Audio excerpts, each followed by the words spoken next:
Halo, selamat pagi. Video ini adalah video tentang tutorial statistik pengolahan data dengan menggunakan eViews untuk menguji model regresi dan melakukan pengujian asumsi klasik pada model penelitian. Nah, sebelum kita masuk tentang eViews, kita lihat dulu bahwa eViews itu adalah suatu program aplikasi komputer yang dapat digunakan untuk mengolah data penelitian. Biasanya dipakai untuk mengolah data penelitian yang menggunakan data sekunder. Nah, selain mengolah data sekunder, si eViews ini dapat dipakai untuk mengolah data time series dan cross section maupun data panel. Nah, bedanya apa? Data time series itu adalah data individu beberapa periode. Misalnya, data laju inflasi Indonesia tahun 2000 sampai 2020. Nah, sedangkan kalau data cross section adalah data dari beberapa individu atau beberapa indikator dalam satu periode. Misalnya, ada data laju inflasi atas 34 provinsi di Indonesia pada tahun 2020. Saudara bisa lihat bahwa periodenya hanya satu tahun aja, satu periode aja, yaitu 2020. Tetapi indikatornya atau arealnya terdiri dari 34 provinsi. Nah, bedanya dengan data panel atau data pool adalah gabungan data time series dan data cross section. Misalnya kita punya data tentang laju inflasi 34 provinsi di Indonesia dari tahun sekian sampai tahun sekian. Jadi pasti datanya akan lebih kompleks dan lebih banyak. Oke, sekarang kita masuk ke contoh penelitian menggunakan program eViews. Nah, untuk konteks penelitian ini kita akan membuat model sebuah penelitian yang tujuannya itu untuk menganalisis faktor-faktor yang mempengaruhi harga saham.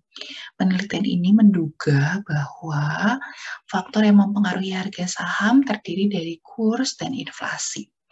Nah, untuk mengukur indikator-indikatornya digunakan harga saham, yaitu indeks harga saham gabungan sesi penutupan di BEI, kemudian kurs, kita akan menggunakan kurs rupiah terhadap dolar Amerika, dan untuk variabel inflasi kita akan menggunakan data IHK atau indeks harga konsumen. Data yang digunakan adalah data bulanan dalam periode Januari 2014 sampai dengan Desember 2020. Oke, nah di sini ada tabel berupa data Excel tentang sampel yang digunakan dalam olah data penelitian. Saudara bisa lihat ada SP, EXA, dan CPI, di mana XP adalah harga saham, EXA adalah kurs, dan CPI adalah inflasi. Kita gunakan periode Januari 2014 sampai Desember 2020. Oke, nah dasar dari kita melakukan penelitian ini adalah kita mengacu atau melihat pada penelitian-penelitian terdahulu. Saya sampaikan di sini ada 3 jenis penelitian. Yang pertama adalah bahwa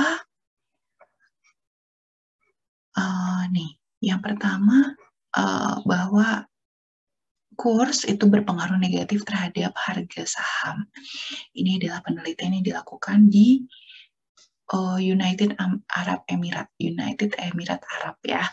Nah, terus penelitian yang kedua adalah tentang membahas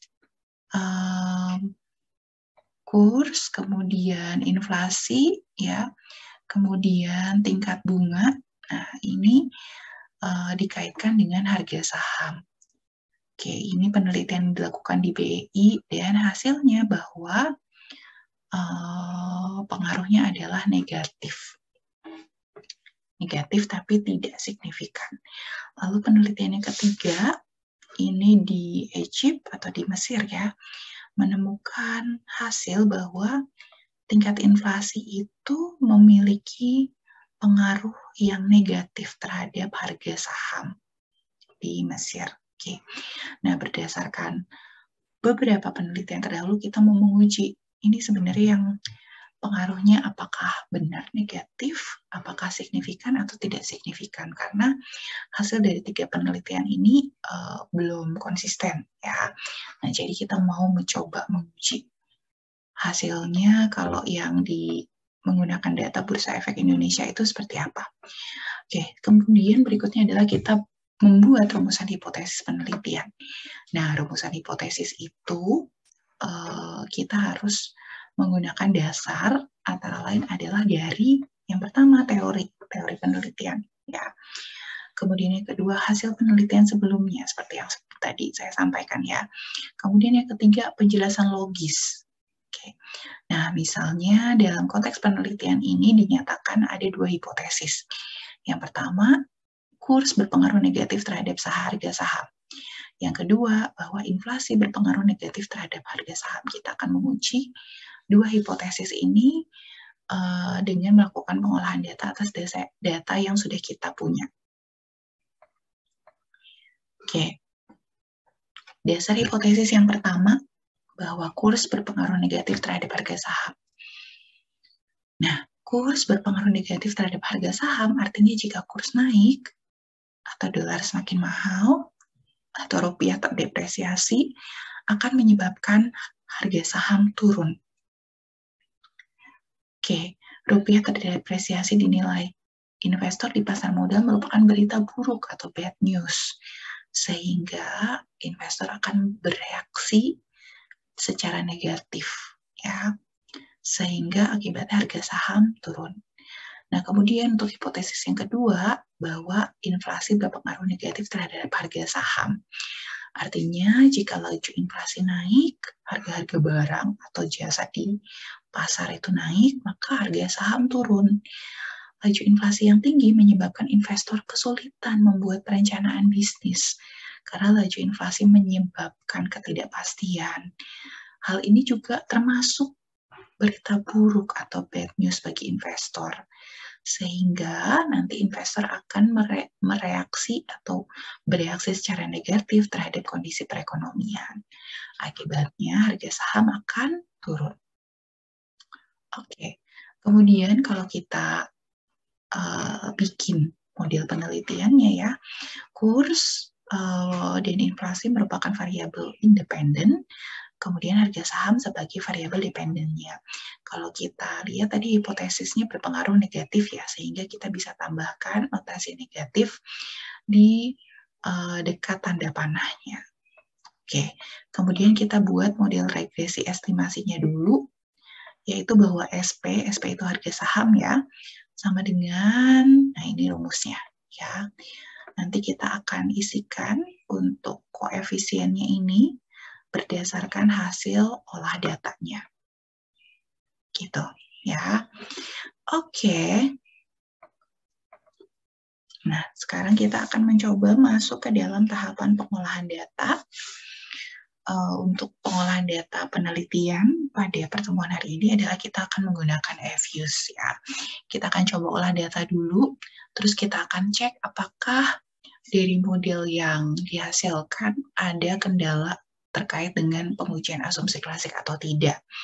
Kemudian kita akan mencoba beberapa jenis pengujian asumsi klasik, kemudian kalau ada kendala nanti kita akan coba mencari solusinya. Saya akan buka FUSE dulu.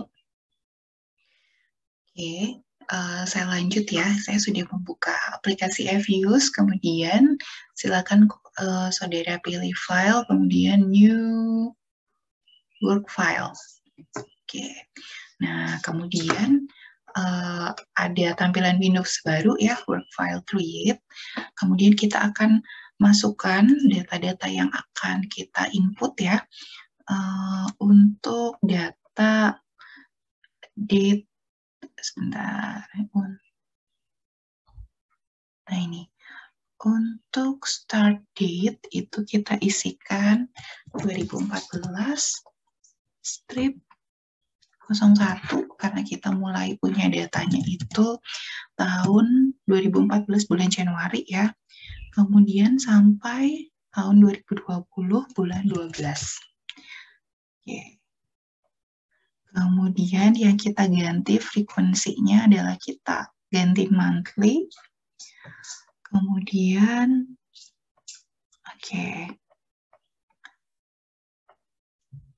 date-nya regular frekuensi ya. Oke, kita klik OK.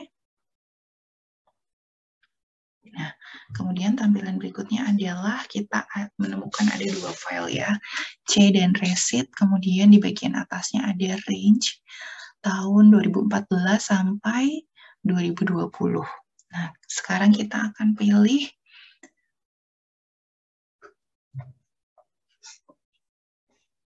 di bagian tab atas ya, ada tulisan quick, kita pilih quick, kemudian pilih empty group, edit series, kita klik.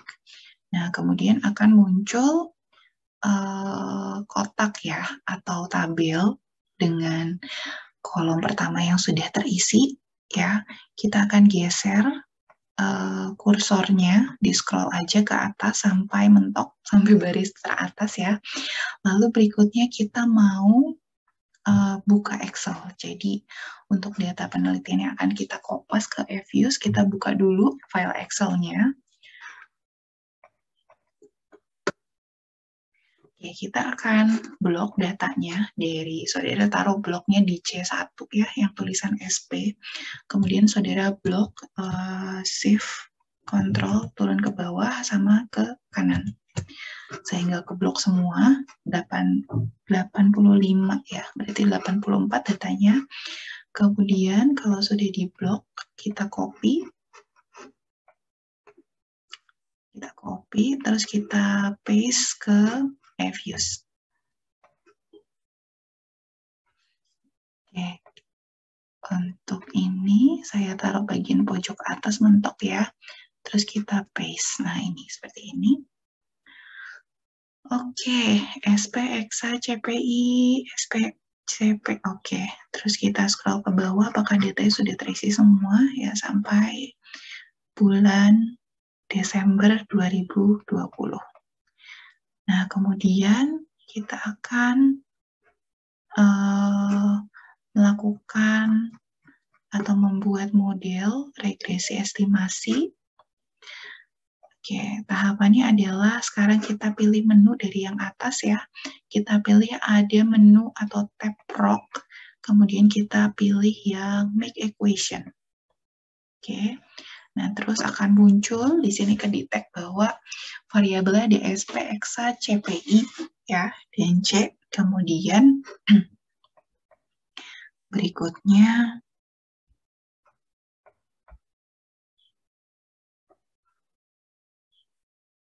nah, di sini ada tulisan SP, EXA, CPI, C, itu artinya adalah bahwa kita akan menggunakan metode least square. Variabel dependennya SP atau harga saham, kemudian variabel independennya adalah EXA, yaitu independent course ya, course, kemudian CPI adalah laju inflasi. Nah, di buntutnya ini ada C, C itu artinya adalah konstanta. Oke, kita klik OK. Nah, ini udah muncul hasilnya ya. Hasilnya sudah kelihatan koefisiennya, kemudian ada konstantanya juga ya, konstantanya minus 3,999 ya. Kemudian ada EXA-nya juga, ada CPI-nya juga. Nah, di sini juga ada data, hasil pengolahan data ya, ada R-square, adjusted R-square, dan lain sebagainya, DF statistik. Durbin-Watson-nya juga. Oke, nah sekarang silakan saudara print screen ya untuk halaman hasilnya ini. Kemudian kalau misalnya kita masukkan angka-angka ini, koefisien-koefisien ini ke dalam model, nah hasil modelnya adalah sebagai berikut.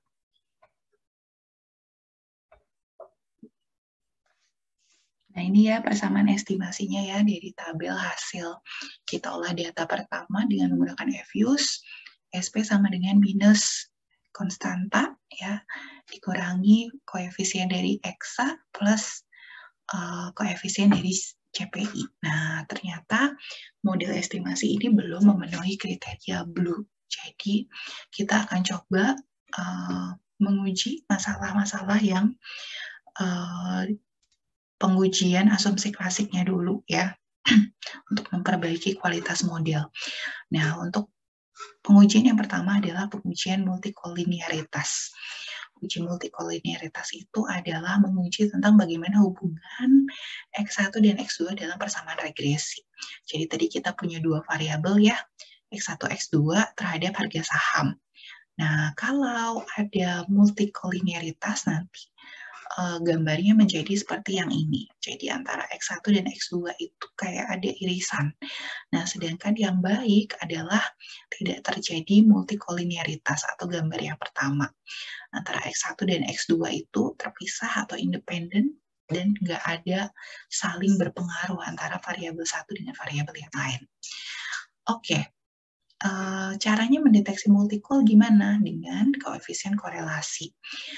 Jika besar koefisien korelasi antar variabel independen lebih dari 0,8, maka menunjukkan model tersebut terdapat masalah multikol.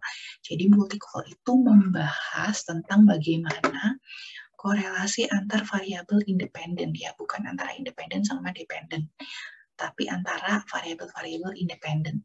Nah, di sini kan patokannya atau indikatornya itu adalah 0,8. Kita coba lihat lagi ya, tadi koefisiennya itu berapa nih untuk antar independennya.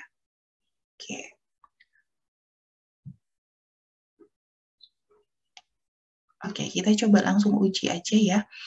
Nah, ini cara menentukan koefisien korelasi. Kita akan coba kerjakan di Fuse ya. Sebentar, saya pindah dulu ke Fuse. Oke, baik. Ini kalau yang hasil pengujian yang pertama saudara sudah print screen, kita bisa langsung kerjakan yang pengujian yang pertama, multikol. Oke, baik. Kita minimize aja ya. Oke, kita akan lihat datanya dulu, datanya lagi ya tentang delta CPI, EXA, dan SP. Nah, sekarang kita akan klik view. Di bagian atas view, kemudian covariate analysis. Oke, kemudian beri centang pada yang menu yang diperlukan. Oke, kita mau menguji yang covariance ya. Bentar. Kita centang yang covariance-nya diantik. Kita pilih yang correlation, t-statistic, sama probability. Oke, layoutnya single table. Oke, kita okein aja. Nah, kemudian akan muncul hasil seperti ini. Oke, jadi saudara bisa lihat ini ya, SP ke SP 1, EXA ke EXA 1, CPI ke CPI 1. Oke. Nah, ini dari hasil perhitungan ini, kita mau lihat bagaimana korelasi antara dua variabel independen yang kita gunakan dalam penelitian. Tadi kan dependennya SP, berarti independennya EXA dan CPI. Nah, kita mau lihat nih, EXA ke CPI itu berapa? Ya, EXA ke CPI ini kan kosong ya, berarti yang kita lihat yang ini. Ya, nah di sini besar koefisien EXA dan INF itu, nih lihat ya, 0,95. Oh, lebih dari 0,8. Nih, korelasinya terlalu besar untuk ini. Jadi, kalau kita simpulkan bahwa ada masalah multikolinearitas. Nah, terus gimana caranya kita mendeteksi masalah multikolinearitas? Nah, rule of thumb-nya adalah kita mau ngeliat tingkat R-square-nya. Ya, R-square-nya berapa nih? Nanti akan ketahuan apakah mengandung masalah multikolinearitas atau tidak. Oke, coba kita lihat untuk yang ini ya, data yang tadi ya, data yang tadi yang model kita uji regresinya. Nah, di sini kita bisa lihat bahwa untuk R square-nya, nih, R square-nya adalah 0,851743. Tuh. Padahal kita harus lihat angka R square-nya sama R1 square, R2 square, R3 square. Oke. Kita baru dapat R square-nya ya. Nah, sekarang kita mau tahu R1 square, R2 square-nya berapa. Oke, kita balik lagi ke data yang tadi. Data yang akan kita proses. Oke, sekarang kita mau cari R1 square ya. Kita caranya adalah menampilkan data lagi. Data yang akan kita proses ya. Kemudian tahap berikutnya adalah kita mau cari R square-nya. Sebentar. Untuk, nah ini. Kita pilih menu yang di tab atas ya, prop, terus make equation. Nah, di sini akan muncul SP, Exa, CP ya. Nah, sekarang kita akan edit ini. Kita akan masukkan Exa, C, lalu CPI. Jadi, dalam equation estimation-nya ini kita cuma masukin untuk Exa dan CPI aja. SP-nya sebagai variabel dependen tidak kita masukkan. Kita akan bikin dengan menggunakan metode least square antara dua variabel ya. Oke, kemudian kalau sudah silakan saudara klik OK.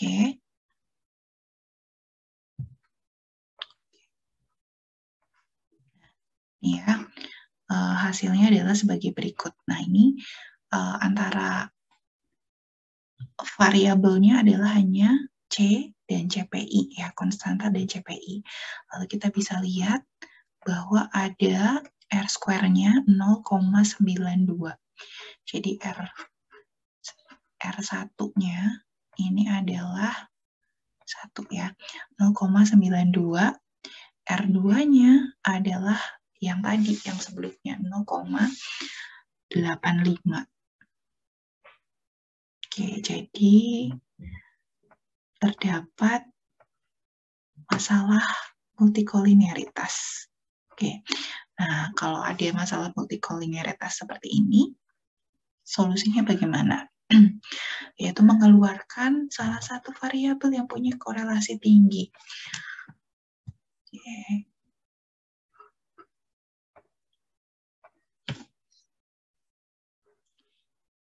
Nah, namun jika hal ini kita lakukan, maka kita akan melakukan kesalahan spesifikasi.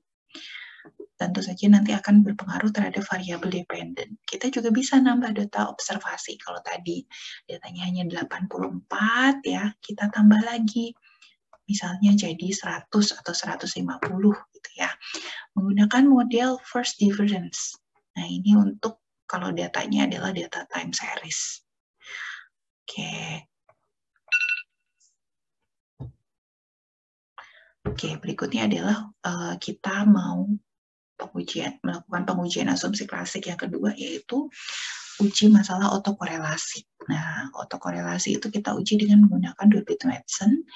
Ini ada dasarnya ya untuk pengolahan data atau kita lihat kesimpulannya apa, apakah otokorelasi positif, negatif, ada keputusan atau tidak ya.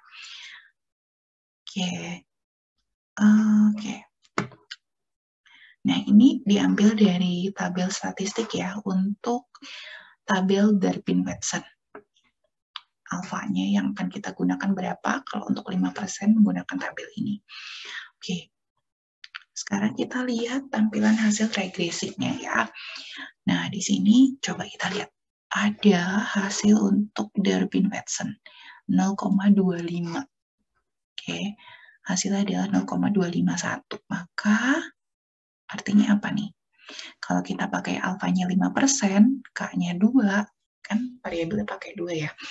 Maka variabel independen pakai 2, maka DL-nya adalah 1,59, DU-nya 1,6. Berarti masuk ke dalam kategori autokorelasi positif yang ini ya. Dengan demikian, model regresi estimasi mengandung masalah autokorelasi. Nah, terus gimana dong? Oke. Uji autokorelasi secara formal bisa menggunakan Bruce-Gottfried Serial Correlation LM Test. Rumusan hipotesisnya, HO tidak terdapat autokorelasi, ini yang kita inginkan ya. HA-nya terdapat autokorelasi. Oke, sekarang kita mau coba kerjakan di FUSE ya. Oke, berikutnya kita mau menemukan untuk BG test tadi ya, untuk mendeteksi ya. Nah, saudara tampilkan hasil regresinya, ingat yang ada EXA dan CPI ya, variabelnya ya. Nah, kemudian berikutnya adalah kita klik view, lalu pilih residual diagnostik ya adanya ya. Kemudian kita pilih yang correlation LM, serial correlation LM test. Nah, terus ini untuk likes to include-nya ini ada 2 ya. Betul, ada 2 variabel, terus kita klik OK. Nah, hasilnya adalah sebagai berikut. Oke, ini ada test equation ya. Nah, ini hasilnya. Oke, hasilnya adalah seperti ini. Kita coba lihat. Hasil perhitungan BG-nya itu adalah F statistik 112,68, probability 0,00, alpha 5%, sorry.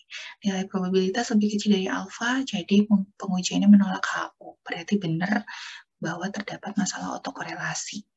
Nah, berikutnya cara mengatasinya gimana? Kita masukkan variabel lag Y ke dalam model, terus persamaan regresi estimasi menjadi model auto-aggressive distributed lag. Oke, baik. Sekarang kita lakukan pengujian asumsi klasik yang ketiga, yaitu adalah uji masalah heterokedastisitas. Nah, heterokedastisitas itu adalah pengujian yang dilakukan untuk mengetahui apakah ada persyaratan OLS NAC variance semuanya yang benar-benar secara konstan terpenuhi. Pengujian ini dilakukan terhadap variance residual. Jika hipotesis 0, itu menyatakan bahwa model regresi estimasi tidak mengandung masalah heterokedastisitas ini yang kita harapkan ya. Tapi hipotesis 0 akan tidak ditolak jika signifikansinya lebih besar dari tingkat signifikansi yang digunakan. Bentuk distribusi residual ada beberapa macam. Nah, cara mendeteksinya adalah kita akan melakukan uji White atau uji Glaser. Ya.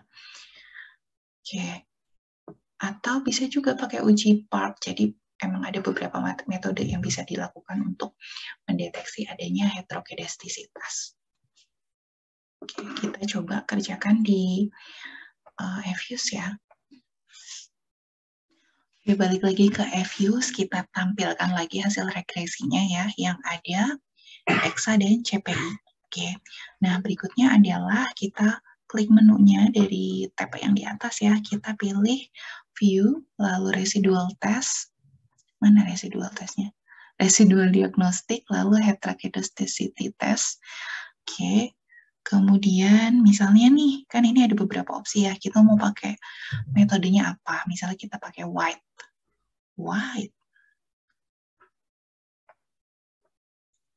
Terus di OK aja. Nah ini tampil heterokedasticity test White ya. Nah di sini kita bisa lihat hasilnya seperti apa.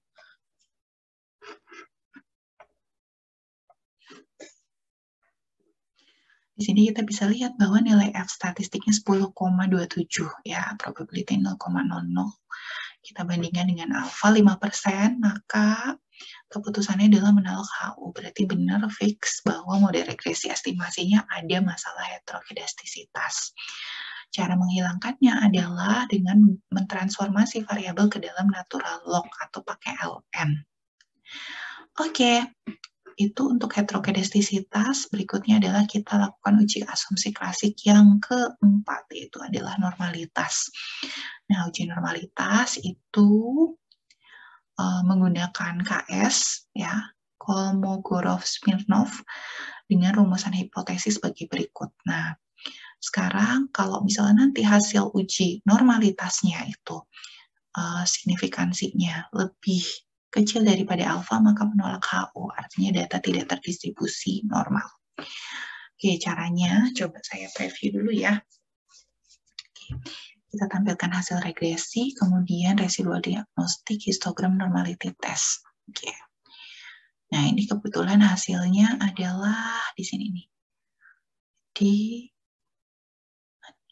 tingkat signifikansinya, ya, atau probability di sini ya, 0,309, lebih besar daripada alfa, artinya estimasinya berdistribusi normal. Oke, sekarang saya coba pindah ke ini dulu ya, F-use. Ya, saya sudah buka lagi tampilan hasil regresinya, kemudian kita lakukan uji normalitas ya. Kita klik view. Oh, oke. Dari sini ya. View. Mana nih? Bentar-bentar.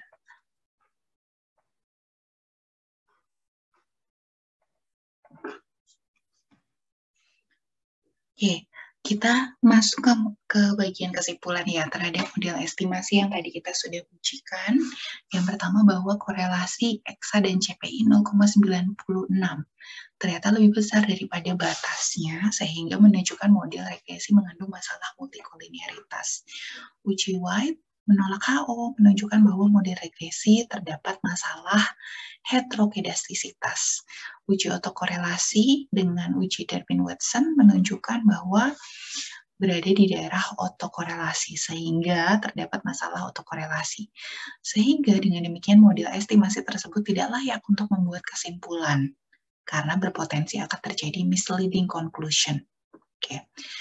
Nah, sekarang kita bisa membuat model regresi first difference, ini modelnya. Oke. Oke, saya sudah buka F-use, kemudian kita akan aktifkan datanya dulu yang akan kita olah. Kita akan bikin satu persamaan baru, karena yang tadi persamaan yang pertama itu ternyata masih ada masalah multikolinearitas dan otokorelasi.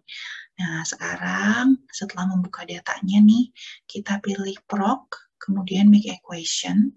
Nah, lalu kita harus edit nih untuk rumusnya dulu ya, karena kita akan memperbaiki model. Nah, caranya adalah silakan saudara lihat di modul, kita akan tambahkan notasi D dalam kurung SP, kemudian C, lalu D dalam kurung EXA, kemudian yang terakhir adalah D dalam kurung CPI.